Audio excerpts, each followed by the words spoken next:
Hello YouTubers, thanks so much for checking out our video. For those of you that don't know us, I'm Trish. And I'm Anna. And we're with Just Dance, and in this video we're going to be giving you 3 tips to becoming a better social Latin dancer. And what we mean by social Latin is salsa, bachata, merengue, cha-cha, social Latin dancer. So let's go ahead and get to it. Alright, our first tip is on arm control. So I'm going to just show you what I mean by arm control. Let's say we're dancing a salsa, okay, and we're dancing our basic, and I get the double Dutch arms going. That's really confusing to your partner because the arms are always moving and there's a lot going on. That can be super distracting. So no, we don't want the arms to just be like rigid and still, but we don't want them to be doing the double Dutch. So tip number 1 to becoming a better dancer is to have arm control. Keep the arms relatively quiet while you're dancing your body. Whether you're doing salsa or even bachata, we're going to keep those arms kind of quiet. They're not stiff, but we're focusing more on moving our body and less on moving our arms. And that's going to be a lot easier for my partner to be able to follow me. Okay, and then my next tip, tip number 2 is on connection. Connection. This is so important. How can you do a partner dance without having good connection, right? So connection, it is our points of contact that allow us to lead and follow one another. So if we have a poor connection, we're going to have poor results on the dance floor.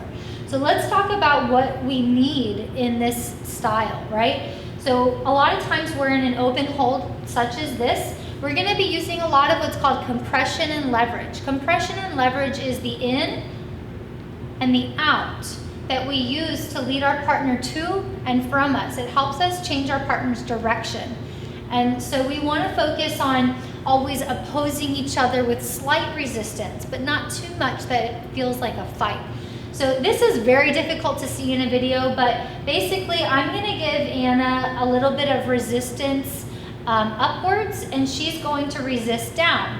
I can also take my arms out and resist away from her, and she's going to resist inwards. Or I can kind of push my arms in, and she's going to resist out. We can also go in towards each other, and we can go away from each other. So these are different types of connection points that we're going to use throughout the dance.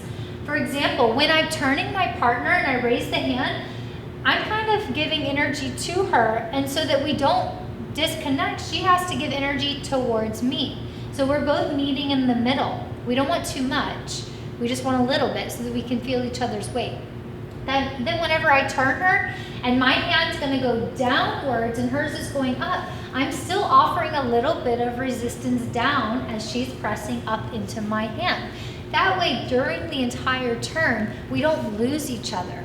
Sometimes what happens when we turn is we might slide off of our partner, or the hands might even get hooked and the wrist gets stuck. So anyway, these are some things that you can focus on when you're partner dancing to improve your connection, is always matching resistance. And as a follower, you're looking for that connection. You're always searching for it to work in opposition to your partner. That way there's always energy towards the connected hands. All right, and our third tip for you is loosen up, okay? So yeah, I said we don't want double Dutch arms, right? So we don't want this, but we also don't want this, right? So I get that sometimes when we're first starting to learn, that is how we look, and that is part of the learning process, and that's totally fine. Like that's where you're starting out. But we want to work towards a place where our body can relax a little bit, but our arms still maintain that tone.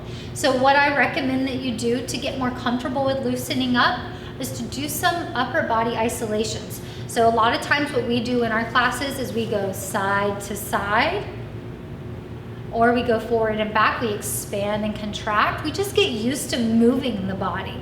And then we also learn how to roll the rib cage. So try going in a circle one way, try going in a circle the other way. Also work on rolling the shoulders. You can do them together, and you can also alternate one shoulder back, other shoulder back. Getting used to isolating the different body parts is going to help you to learn how to move them individually so that you can learn how to coordinate them and move them together. So for example, when dancing the salsa, you'll notice that we have nice relaxed arms that are not distracting and our bodies are moving. Every now and then I might throw in a little bit of a shoulder to give a little bit of attitude. I might do a shimmy and have some fun with it. But we're still maintaining nice and tone in our arms. We have a good connection. And we're trying to loosen up the body and let it move nice and smoothly. Okay? So our tips again was arm control. Second tip was to, lost my train of thought there. Our second tip was on connection, yes, okay. And then our third tip was on the loosening up. So make sure that when you're dancing, you focus on those things and you're gonna become a better social Latin dancer. Thanks again for watching. If you have any questions, let us know in the comments below. And as always, to see more videos like these, hit the subscribe bell so you can get notified, and we'll see you next time. Thanks for watching.